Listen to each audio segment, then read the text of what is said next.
What's up everybody, and welcome to another edition of AGR's Pop Culture Reviews. So as I mentioned in my previous reviews, the next couple of episodes would be dedicated to DC Collectibles. We've already taken a look at the Rebirth Superman from Kotobukiya, as well as the Icon Heroes Rebirth Batman. Today we have something a little bit different, though still within the DC universe, not exactly in line with what we have in the comics. And depending on who you ask, it's kind of a sore spot for DC fans. So for the purposes of getting through this review, I have to get this out of the way early.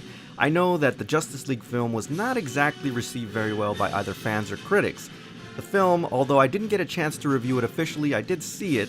It has a whole host of problems, and let's just be real, DC fans, it had a questionable plot, tonally it was all over the place, sloppy editing, horrible CGI, I can go on and on. But it wasn't completely horrible, to be fair to the film, and one of the things that I did like was the Batman in the movie, particularly his suits. So today we're going to be reviewing DC Collectibles Justice League Tactical Suit Batman. Let's take a closer look. Just like you guys, I'm sure you had the same reaction. When I first saw the concept art for this Batman tactical suit, I was a little bit perplexed, mostly because it looked a lot like the Night Owl from The Watchmen. Thankfully though, as with many statues, once you get it in studio or in your hands, you're gonna realize that this is all Batman. Now, here's a very peculiar thing that happens, guys. When you have a review channel and you start reviewing these wonderful pieces, you often forget how great they are. You get a little bit desensitized and nothing really surprises you. But I have to say, this one really surprised me. This is absolutely stunning in its beauty. The head sculpt is fantastic. There are no QC problems here that I can see.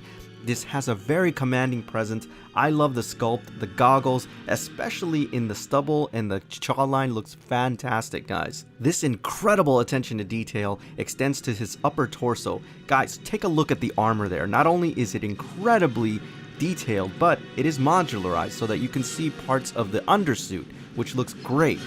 The gauntlets here are also very spectacular, lots of detail in the sculpts in terms of the folds. This is just an excellent job overall. I also like how worn the armor looks in terms of the battle damage. It looks like somebody's been trying to knife at him. This is just fantastically done. The lower section of this figure is also one of my favorite parts of this piece, mostly because it looks so strong. The gape that he has in terms of the stance looks amazing. Not only that, but it's incredibly muscular. And again, we have that really nice modularized version of the suit where we have a layer upon layer of armor sets, which looks great, guys. The Bat utility belt looks amazing as well. They have a great wash, and what I liked about it is definitely in the color palette. They muted it a little bit for a little more realism, and the end result really makes this piece stand out. And speaking of modularized armor sets, the boots are really where it shines. Not only does it have different sets of armors, again layer upon layer, but also has different textures. This is best showcased by the differences between the shin armor and the knee armor, which is meshed, while the shin armor is a little bit more smooth, which looks great. Now here's the point where you get when you're reviewing a statue where it completely turns it over for you, and this is a must own.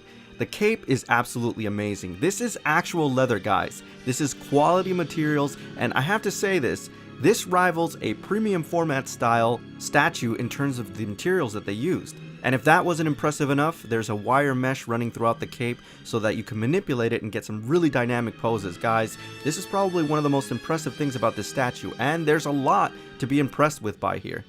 And then of course, we have the base, which is probably one of the most beautiful bases that I've ever seen. It's simple, yes, but what I love is that it makes a commanding statement about where this statue is from. It has a big JL on it, and it has a nice footprint relative to the piece, which is great, guys.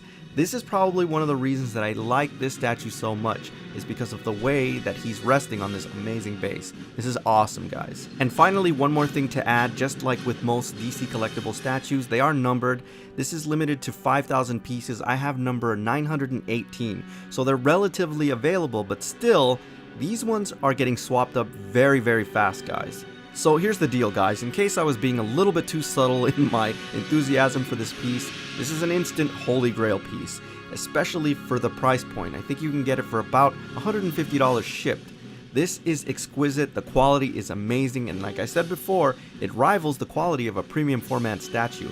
So if you want it, now's the time to get it, guys, because they're getting more and more scarce. Now before I go, I just want to send a real special shout out to Kathy over at Top Toys Deals for sending this wonderful piece over for review. Alright everybody, so that's my official review on DC Collectibles Justice League Tactical Suit Batman. As always, I thank you for tuning in, and I'll see you on the next AGR's Pop Culture Reviews.